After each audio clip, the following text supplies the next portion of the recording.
Hello dear students, the topic of today's lecture is Jane Austen's Emma, The Road Less Travelled. The illustrious, the distinguished works of Jane Austen has always been underestimated by saying that it projects the world of women, issues that are related with women. Ask anyone what is the theme of Jane Austen's novel. The immediate response will be matrimonial, love, marriage, courtship, the hunt for husband. These are the issues with which she dealt. But what I feel, her novels provides us a journey from illusion to reality. The illusion is in us about ourselves, about our greatness, about our knowledge, even about our misconceptions. Slowly and gradually, when we realize, we move towards reality, and then we feel that the problems which we are facing, it's because of our arrogance, it's of our pride, it's of a jealousy, or any other such kind of negative approach. So, to know self is more important than to know the world. To have the self-knowledge is more important to have the knowledge of the world. To manage our negative impulses, destructing impulses, emotions are more important than managing the whole world. The another important issue that she talks about, human nature. Human nature is always defective. It's never perfect. Even she says, the sense of perfection irritates me. People can never be perfect. They are moving towards perfection. And what is happening, like if this faulty nature is been shown or been worked upon it, then it could be changed. So she is having a hope that this nature is bendable, it's modifiable, it's alterable, it could be cultivated, it could be changed if it has been shown through the proper ways. The literature is helping us in this process, especially the novel, because in the novel we are coming very close to the homo fictus, the fictionalized characters, from different angle.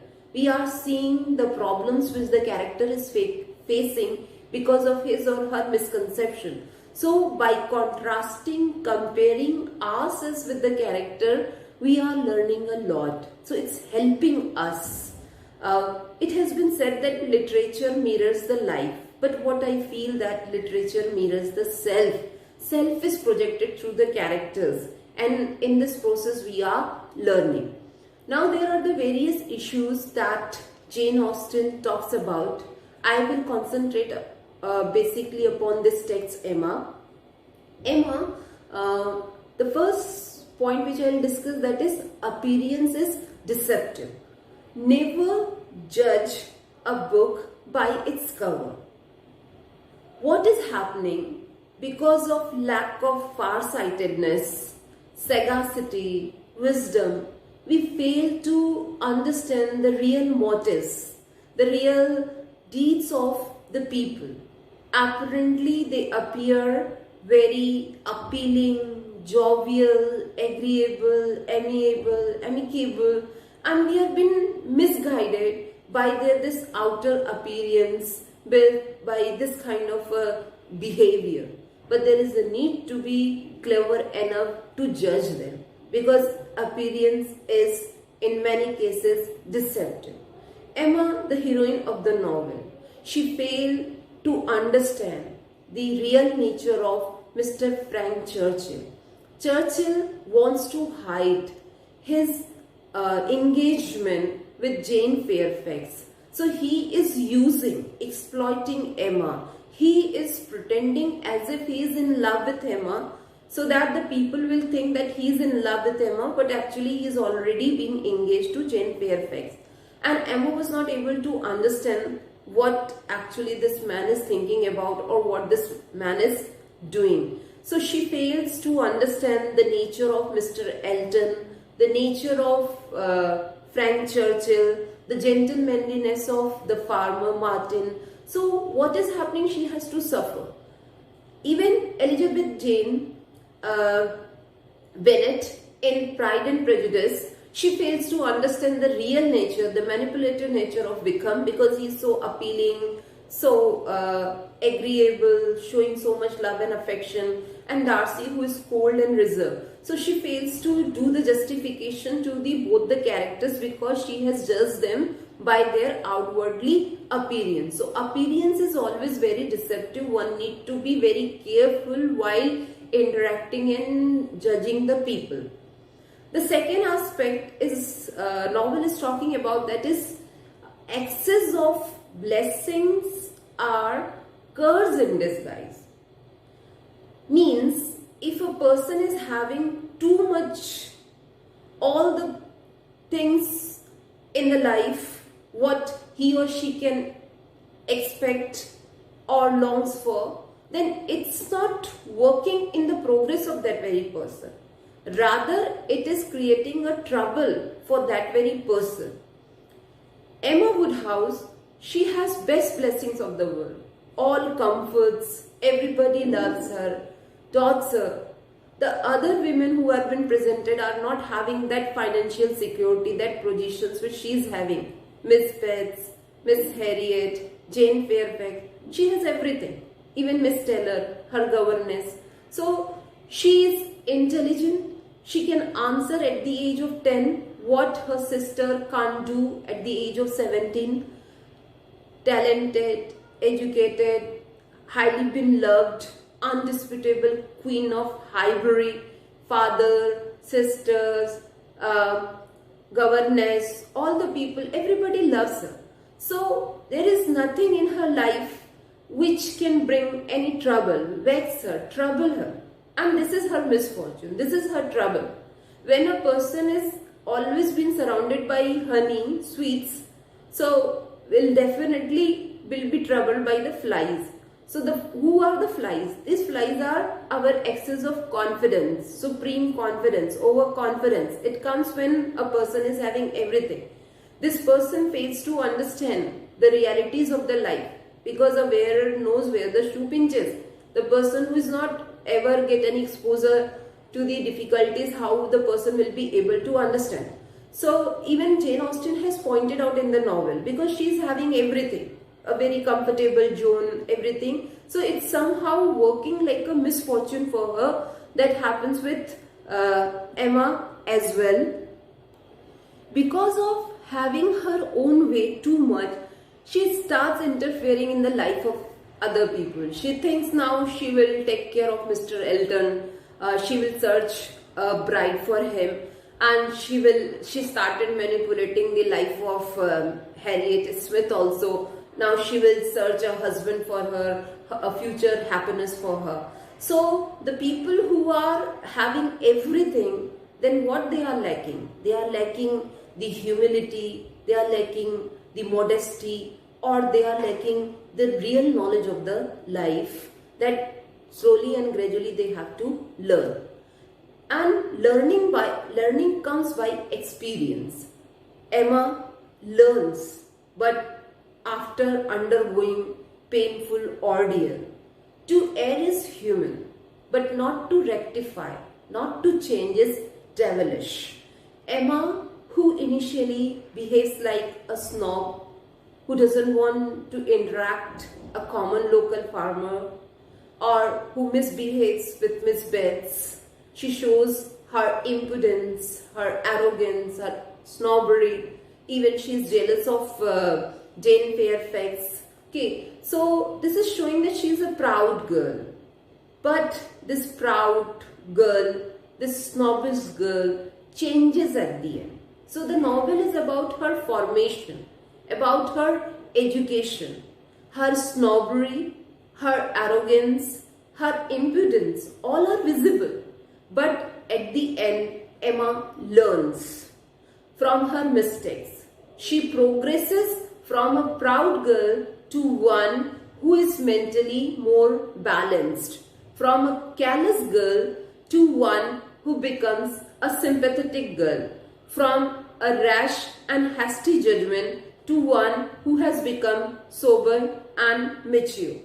So she has some fault, but at the end she changes, she tries to correct it. And when she insulted Miss Betts, she goes, she asks for forgiveness. When she maintained a distance from Jane Fairfax, when she realized her mistake, she wanted to change her attitude and behavior towards her. Jane Austen is talking about charity, noble deeds that are very important. But these noble deeds are also not free from arrogance. If the people they are doing somewhere, their self-interest, that is to get the admiration, is also there. Emma, she loves to help the people.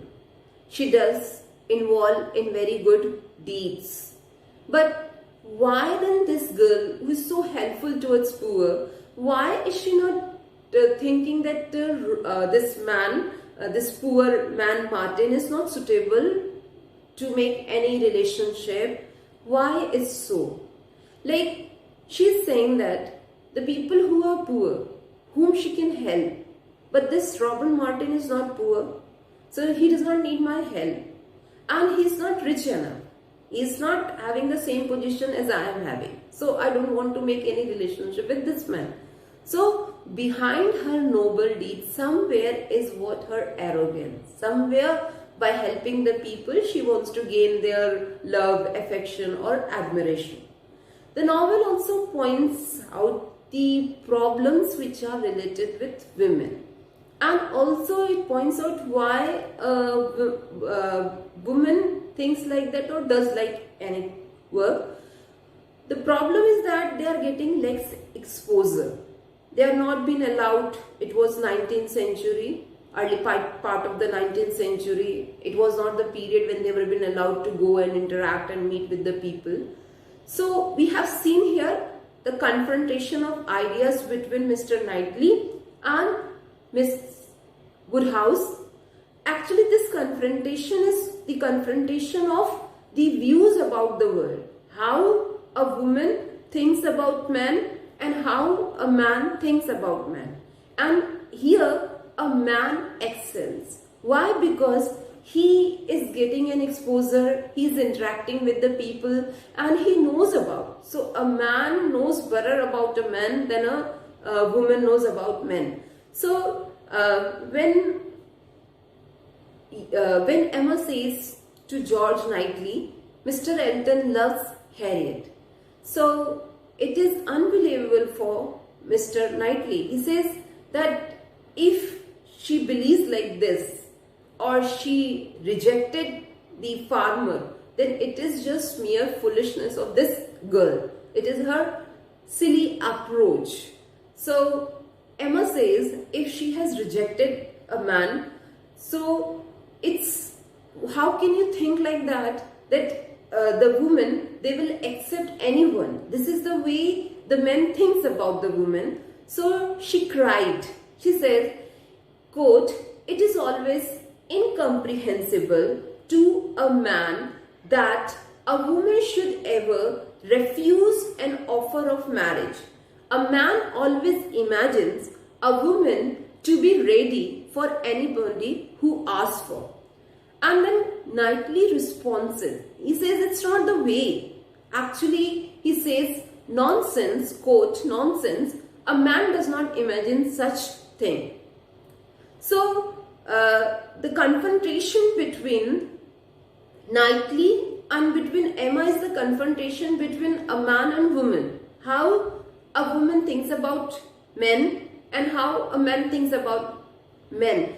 And here, Knightley's far-sightedness or his exposure or his knowledge of the world helps him. He knows better than her. So that's why he warns her that Mr. Elton loves you. He can never love a girl about whose parentage is not known, who is below to his stander, who cannot bring fortune. So Mr. Elton is not going to love or going to marry Harriet Smith. And even he warns her that the behavior of Elton is showing as if he loves Emma. And the same thing he tells about Frank Churchill's also. Frank Churchill loves you. This is shown through his behavior. Emma initially rejected. She later on finds whatever he was saying that was true.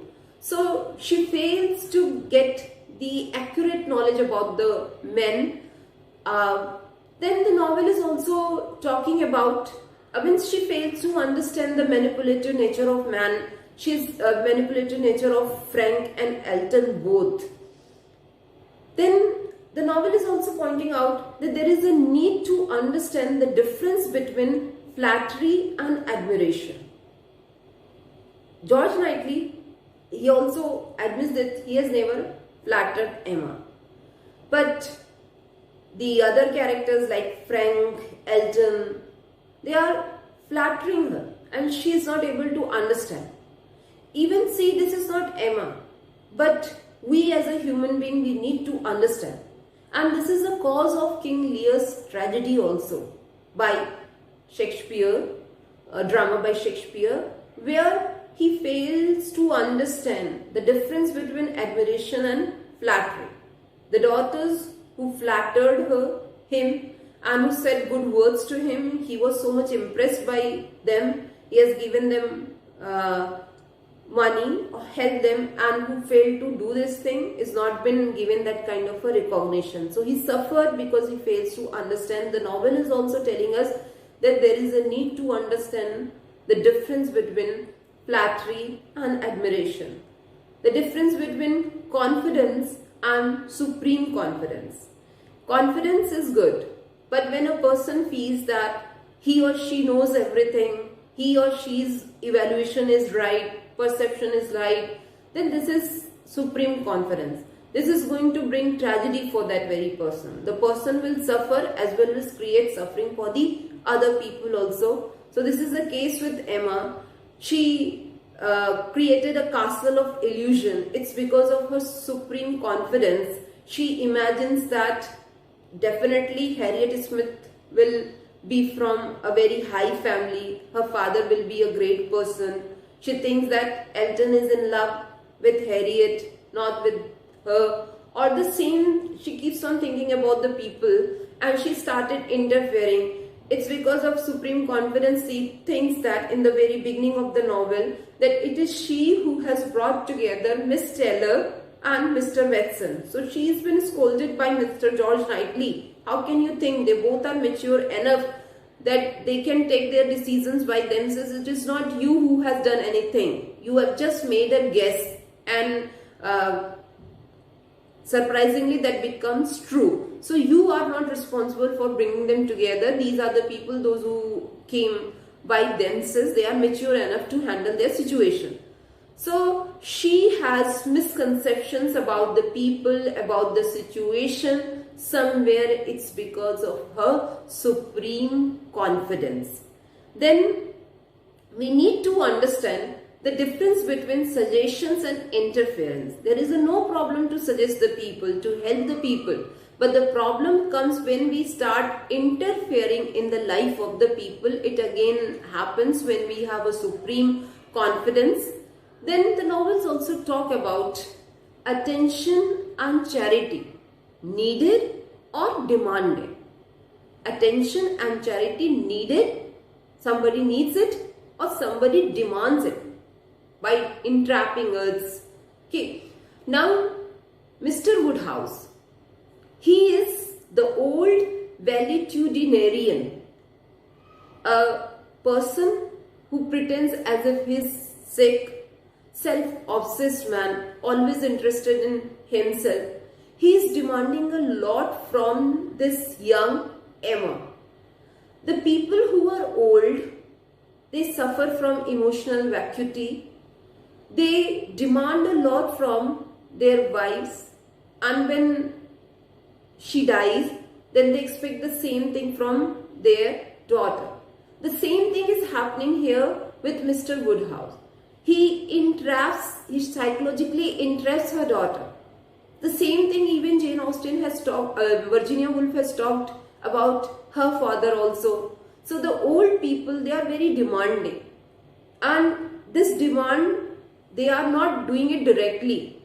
They are entrapping psychologically, emotionally the young people. And when they become very selfish at this juncture of their life and then starts getting whatever they want, but through the emotional and psychological trap. This is also something which has been shown, I feel, through the relationship with this Mr. Woodhouse and Emma. The novel also points out the confined and limited existence of women. Now, Emma, who is so much a very talented lady, Knightley has pointed out, she is able to answer the questions which perplexed her sister at the age of 17. She is able to solve those questions at the age of 10. So she is talented.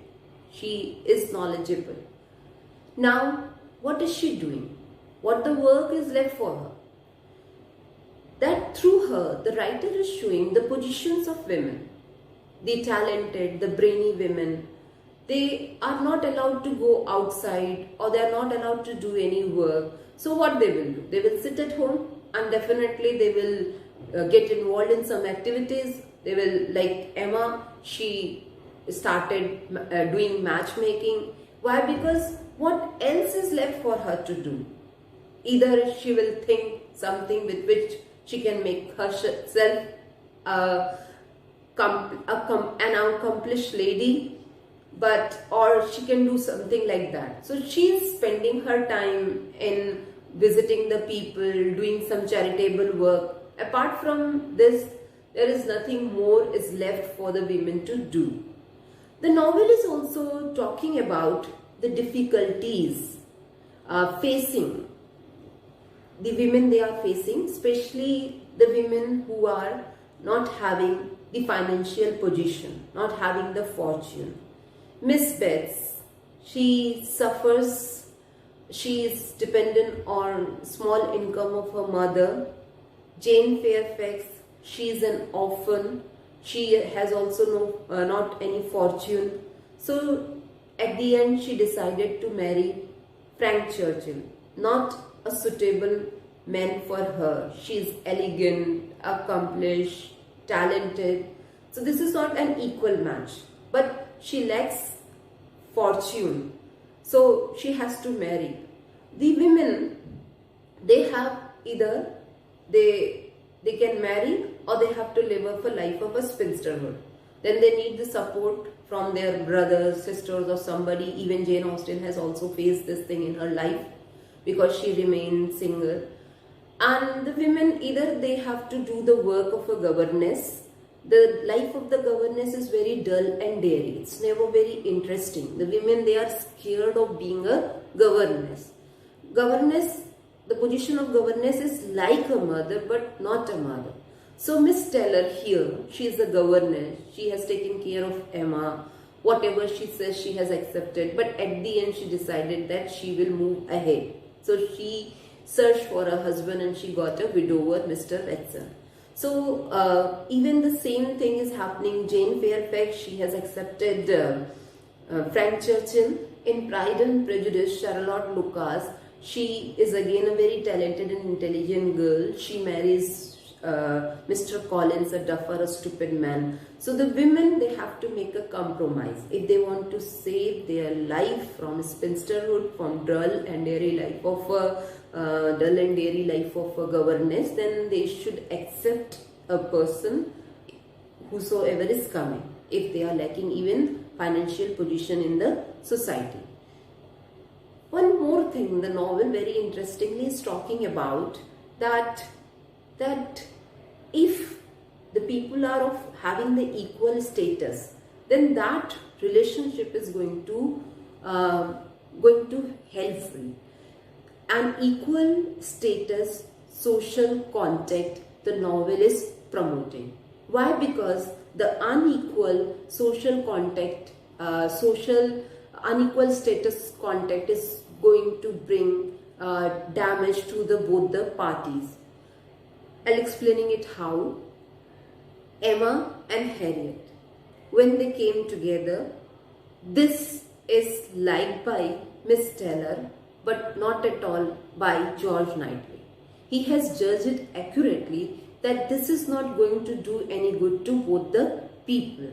Why? Because in this relationship, Emma, who is very powerful, who is like a bossy, who will guide or misguide. Harriet, who is not having any position, who is submissive, who will accept whatever will be told by Emma. So what is there that none of them are going to progress or going to get anything from this relationship. And that's why our elders are always saying make friendship with the people of the same status. Why? Because in unequal status relationship, one will dominate and other has to be dominated, will become having the subordinate position. And the person who is having the subordinate position, why? Because he will or she will always flatter the powerful one, the capable one, and then the powerful capable will feel a kind of a superiority complex.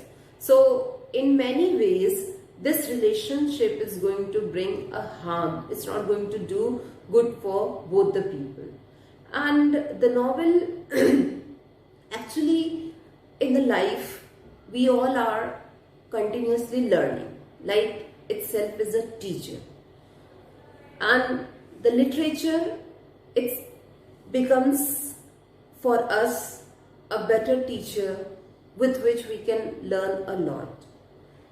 Through the story of Emma, through the faults of Emma, through the misconception, through her illusion, through her arrogance, and then through her change, we can learn that whatever the faults are in us, we need to work upon it.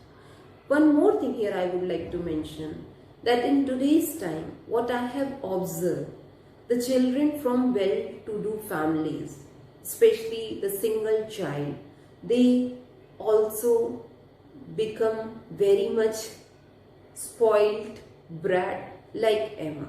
So Emma is still living amidst us in our society, and there is a need of, in every age, Jane Austen, who can teach us in a very interesting way and a very affectionate way, as she has done with this novel, Emma.